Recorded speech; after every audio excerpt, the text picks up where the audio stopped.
Hey guys, welcome back to the channel. In this tech tutorial video we're going to show you how you can reschedule an event or team meeting in your account on Calendly in 2026. So let us dive into this. So guys, head over to your account on Calendly, expand the left sidebar here to get an overview of that menu. Navigate to scheduling or meeting. Now here in your scheduled events, navigate to event types, for example, or to a poll. I will go with event type. And here below you'll see the list of all upcoming team meetings and events like group events or team meetings and so on and so forth. So you'll need to click into these three dots here to edit it. Click into edit. And here guys, now you may reschedule, for example, here under schedule, choose a new date.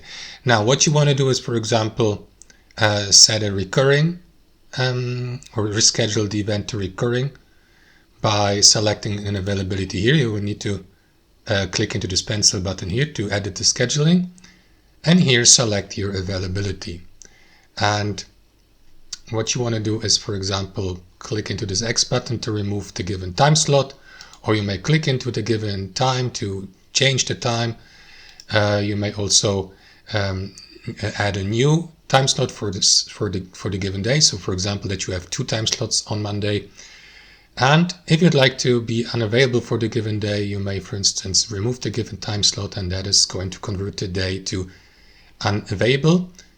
So that's for weekly hours. If you'd like to add a date-specific hour, you may click into this button here. Choose a day. So today is March 31st. Let us go with Thursday, April 2nd. Select the time of the day here. Click into apply, and that is apply scheduling for specific days. And then you may click into this button to apply this, and that's basically it. Now what you want to do in the final step, guys, is click into save changes below, and that's it. You will see the scheduling now here changed. So that's it, guys. That's how you do it. Thanks for watching. Hope you enjoyed it, got some value from it, and we'll see you next time on our channel.